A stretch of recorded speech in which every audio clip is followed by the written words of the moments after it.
Hello and welcome to Eco-Terrorism. I'm Zeinab Bailoun. A scientific study conducted in Iraq published in the Bulletin of Environmental Contamination and Toxicology reported a strong relation between the use of depleted uranium and chemicals and the increase of cancer rate. Cancer expert Dr. Christopher Busby called Fallujah's crisis the highest rate of genetic damage in any population ever studied. For more on this issue, let's take a look at this first report.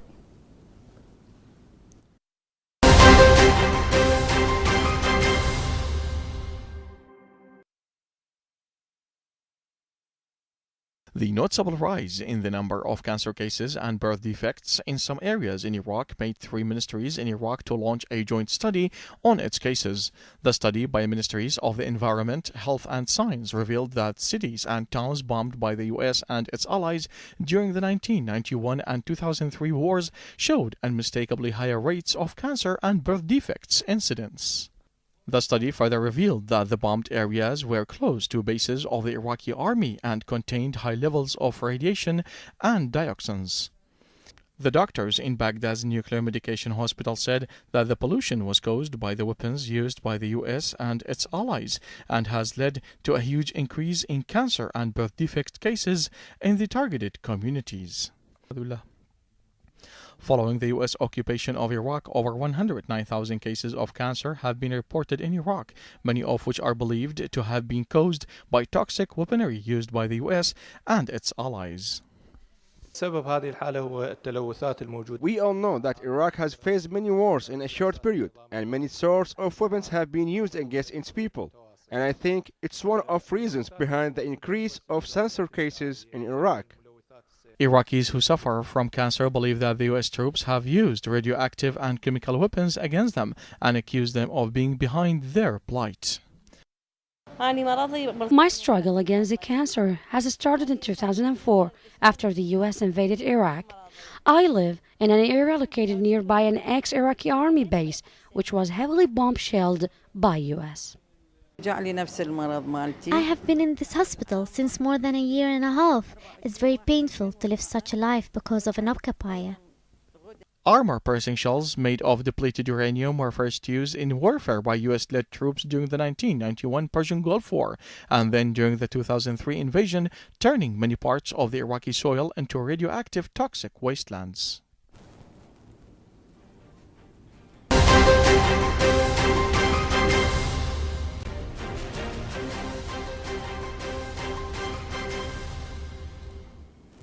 Joining us today is Dr. Muhammad Ali Kubaisi, a professor of nuclear physics and a member of the board of Lebanese Council for Scientific Research.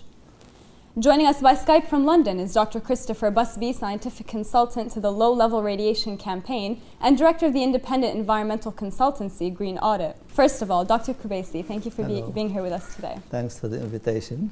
Can you start by giving us a general overview of the issue, telling us about depleted uranium and about cancer and how they're related? Yes, look, the depleted uranium, also enriched uranium, as well as natural uranium, all these 3 elements are a major concern for the public health, really.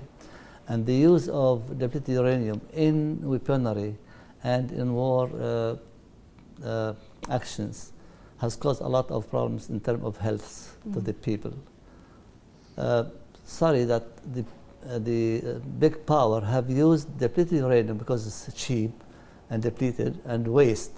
They found a new use for it, namely to put in missiles at the head of missiles. Uranium has a property, once it hits a solid object, it creates a huge heat. It ignites like a match, you know, and then it brings a temperature between 3,000 and 6,000 degrees centigrade. This kind of temperature, everything will melt. That's why they put in the head of the missile, and when it has impact on ceiling or in the ground, it can penetrate to long distance into the ground. Also, it can penetrate buildings and explode in the basement of that building, which it collapses on the residents, or the aim of it also to see if any coordination of the war in a operation chamber to reach the generals and the operators. Another thing, the nature of uranium actually really the uranium has 3 elements, but major 2 is element 238 and element 235. 235 is really used, it can be used for atomic bombs or in nuclear reactors. Depleted uranium 238 is simply as a waste, is not used in weaponry, but it's used in missiles heads to penetrate to deep grounds. This is the picture, for example, of a missile launched from the airplanes to tanks or to the ground, to the soldiers on the ground. As you see in the top, as the red arrow shows, is the lance, and that's when it impacts on the solid objects. It penetrates deeply into the ground because of the heat created through the uranium. Now, the uranium, in that case, it becomes dust. That dust is a major dangerous element to penetrate. Also, when it's dust, you inhale it, or it can go through the skin, to the body, to the blood, and then, since chemical property of uranium is radioactive as well as poisonous, like lead. But the major impact is the radioactivity of it. And then the uranium-238, it has the radioactive radiation called alpha particle. This alpha is simply nucleus of the helium, and that particle has a high energy. It can really go to the when uranium is in the body. This alpha particle is like a bullet. It hits the DNA, it destroys it, and DNA is the brain of the cell. The cell will grow by the order of the DNA. If that element is destroyed, the cell will grow in a random way, which is really cancer. That's the whole problem with the use of, and it's a crime to use that uranium in missiles in the war. As it happened in Iraq, we had that problem in Lebanon. I made some investigation, and I found out that the Israelis have used certain missiles in certain places in the 2006 wars. And that has proven. And I took also urine from people who inhaled the dust of the explosives, and I found in the urine that does have a great effect. They have really depleted uranium as well as enriched uranium. People ask, how can you use enriched uranium? This is very expensive. No, it is the waste of nuclear reactors after it being used for 5 years. You take that waste, it's not used anymore. You take that waste and cool it down in some water for 1 year, and that become a waste. Then take it over and use as a lances in the head of the missiles. Okay, we'll be back, but we'll be going for a little bit to our guest by Skype, Dr. Busby. First of all, thanks for being here with us today. You're welcome. I'm glad to be here. So the 2012 published report by the Bulletin of Environmental Contamination and Toxicology mentioned that high levels of mercury have been found in Iraq. Where exactly are these toxics coming from? Well, mercury is used a lot in weaponry. It's used as part of the detonation systems for most bullets, so there's bound to be a lot of mercury around. But I don't think that mercury can possibly be the cause of all of these increases in cancer and congenital malformations and birth defects, because it's not primarily that kind of agent, mercury. The only heavy metal that was used in this war, which we've discovered by looking in the hair of the mothers of children with congenital malformations, is uranium. And uranium is the cause of all of these effects, these increases in cancer and these increases in congenital disease also, which are enormously high. We've done 3 studies. We did 3 studies to look at this. And the first one, as you said, found these high levels of cancer and birth defects. And the second one, then we looked mothers of the children with birth defects, and we looked at all of the elements, all 52 elements in the hair, and the only one that could possibly explain the high levels of congenital malformation was uranium. Uranium has this property that Dr. Aly talked about, that it binds to DNA, you see. It has a very strong chemical affinity for DNA. And when you inhale these uranium particles he was talking about, they go into the bloodstream and then they bind to the DNA, and also the DNA, of course, in the chromosomes of the fetus and the sperm cells and the egg cells in the mother, and they cause these terrifying effects. So comparing to the findings of, say, 2000 in Iraq, what has been changed today? What's the difference between now and then?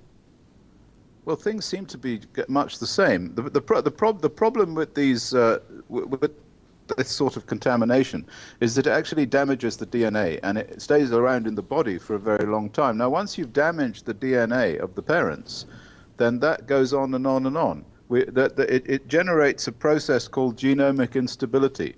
This has only been discovered in the last, 15 years? And particularly, a lot of this has been discovered as a consequence of effects that occurred after Chernobyl, after the dispersion of the radioactivity from the Chernobyl accident. They've discovered that animals that were exposed to radioactivity, actually then their children also showed birth defects, but their grandchildren showed birth defects, and their great-grandchildren. And in fact, in mice, from the red forest near Chernobyl, the effect has been shown to occur over 20 generations. So from what I hear from my colleagues in Fallujah, who work in the hospital there, who collaborated with me on these papers that we did, they say that the situation is no better, and in fact maybe even slightly worse, that these birth defects are continuing. They're not getting better. So what is the situation of infected areas right now at the moment?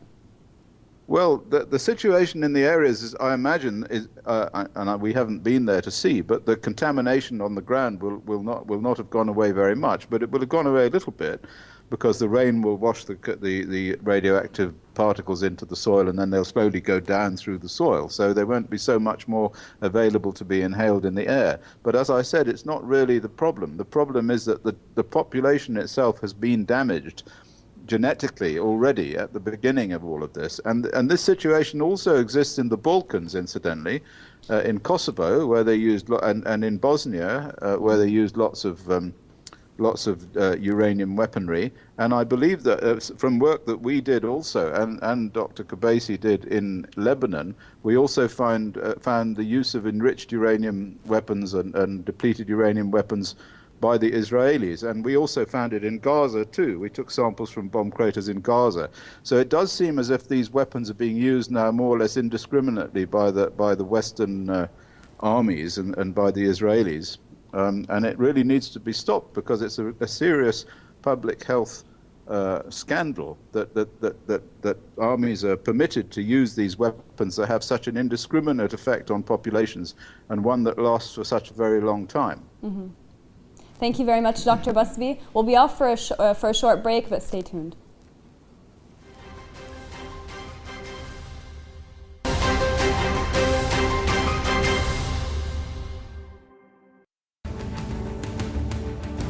The crisis of capitalism, the European impasse, the energy shortages, the emerging power of Asia, the economic power of the Arab world, the economic debate, informative, revealing, and progressive. It discusses the economic event of the world. Economic debate, where the numbers reveal the truth.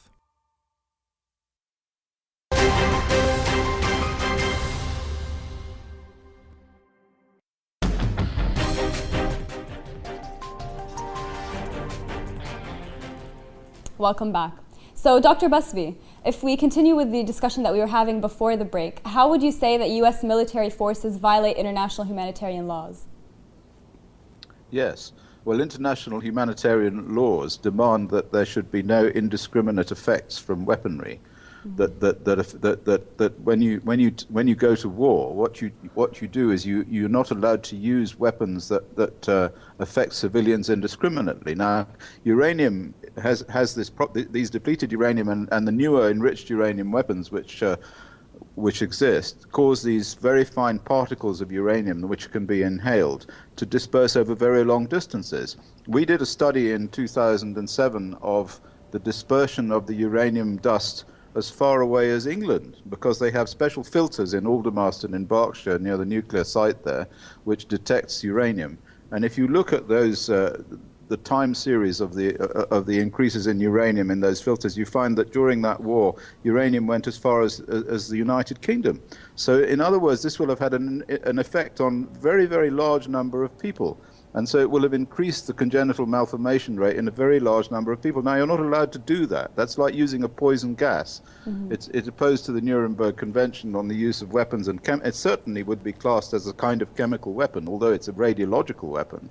It has this universal effect, and therefore it contravenes all humanitarian legal frameworks, and certainly human rights legislation. UN human rights structures are also contravened by this. It's disgraceful.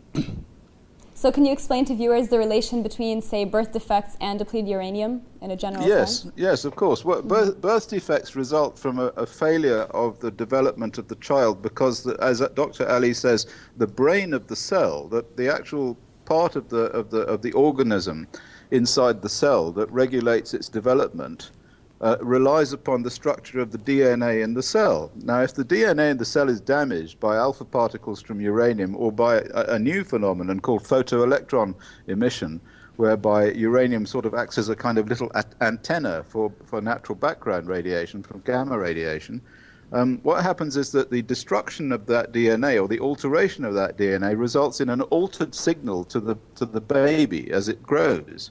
So in other words, the signal that normally would make an arm or a leg or a kidney or a liver or a brain or something becomes damaged in such a way that instead of the arm growing properly, it only grows a little short way and then stops. Or else you get these dreadful birth defects that we see. I mean, there was one that I saw where instead of having two eyes, the child had a single eye and a nose that came out above the eye. These are quite horrifying effects, and they result from the damage to the DNA which occurs as the child grows inside the womb. Thank you very much, Dr. Busby. We'll be back to our guest in the studio, Dr. Kubaisi.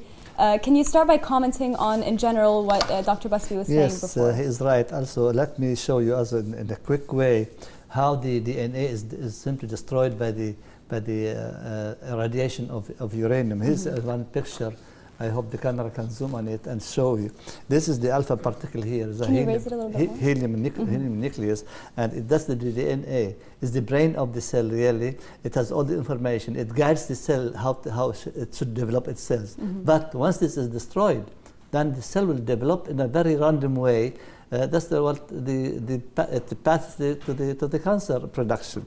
Now, here is the entrance of uranium dust to the body. Inhalation, wounds, and then after inhalation it goes to the blood, to the kidney, to the liver, and to the heart, and to the spines in the back. That's why people start to have joint pains. That's the syndrome of inhaling uranium dust. How long does this dust stay in the atmosphere? It can stay in the atmosphere? Or around to affect people for many generations? At the moment of explosion, the dust will simply swim in the air, and it can go a long distance. But the intensity, or the intense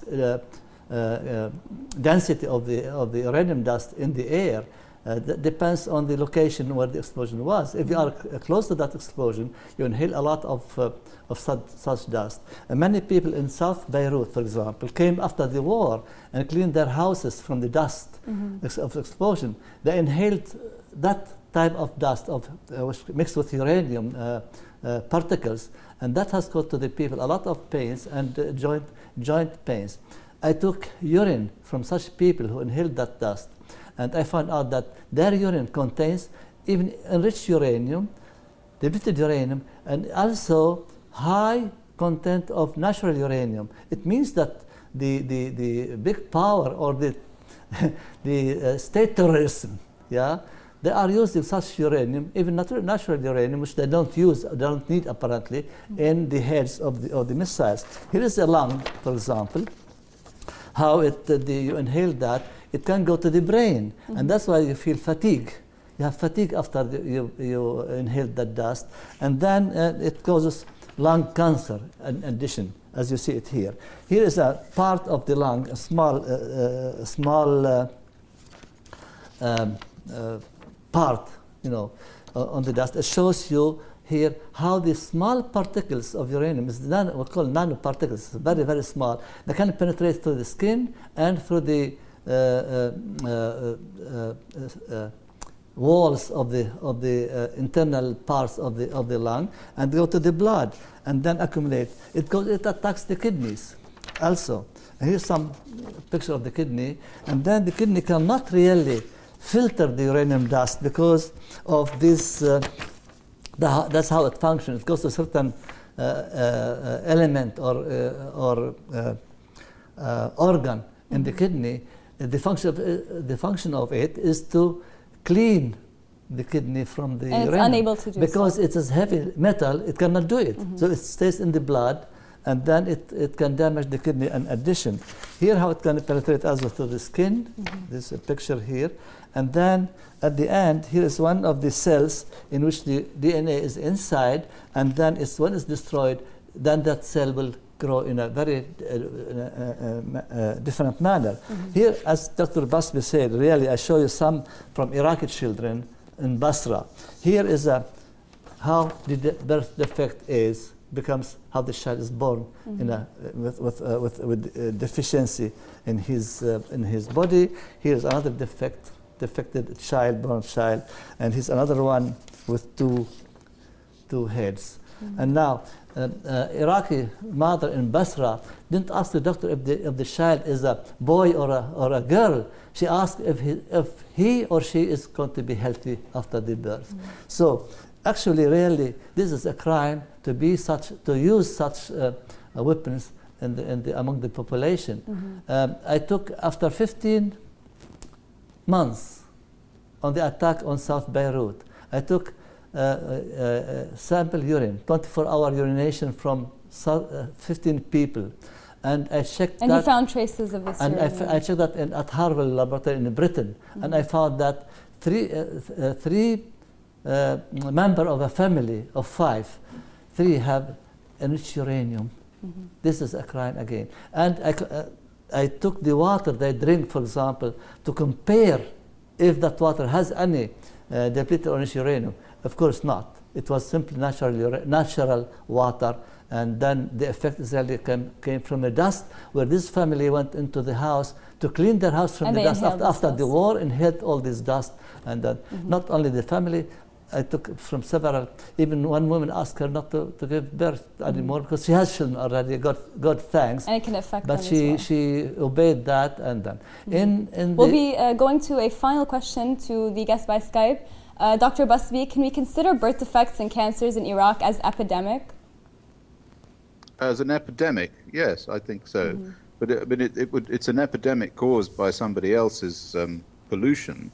I went to the United Nations Human Rights Council twice about this issue and made a presentation there, so that at least the United Nations have down that we do consider that it is a violation of human rights, that these large areas should be contaminated. And there is an epidemic of birth defects, certainly in Fallujah, and an epidemic of cancer also. Thank you very much, Dr. Basbi, for being here with us today. Dr. Kubaisi, would you say that you agree with this? Would you say that cancers and these problems can be considered as epidemic or not? Well, I think it is, no. In my opinion, it is the effect of inhaling the uranium at that time. But after that, okay, if the uranium remains in the body, of course, it will generate birth defect in any time the woman is pregnant, or even fatigue in man, or blurring eyes in the human being. So currently in Iraq, you can have also kidney failure, and even liver will be attacked. The uranium is heavy metal, radioactive, and poisonous. It will damaged the organs of human, the function organs in the human body. It has a lot. Take the thousands of soldiers, of American soldiers, who inhaled that dust in Iraqi war in 93, had this syndrome of fatigue, tiredness, and failure of kidney sometimes, and mainly was in Iraq, the birth defect, really, because Basra was exposed a lot to the dust due to explosion in the northern part of Iraq, which the wind carried out all these things to Basra.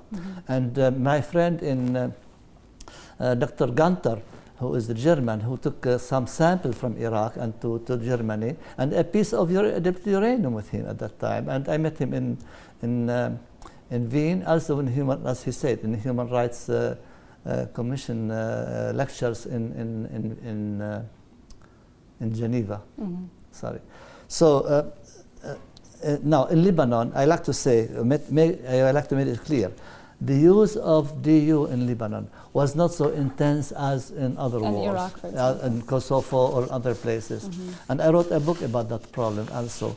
What do you think is the next step, as kind of a final question? What do you think is the next step for places like Lebanon, Iraq, to deal with this issue? Well, the best place is to clean the area, which is very tough to do it. In Lebanon, it's much easier because it was only localized in certain places. But in Iraq, it really is a polluted area, and it takes a long time to clean it and to really eliminate such effects and defects in human being. It's very difficult. But still, I say it once and for all. It should be prohibited internationally by United Nations. Using DU or even EU, I mean enriched uranium, in weaponry. This is immoral, and it's crime to humanity. Thank you very much, Dr. Muhammad Ali Qubaisi. Thanks for joining us today. I enjoyed your discussion. Thank you. And also thanks to our guest by Skype, Dr. Busby. But that's it for today. Thank you very much. This is Eco-Terrorism, and I'm Zeinab Bailoun. See you next week.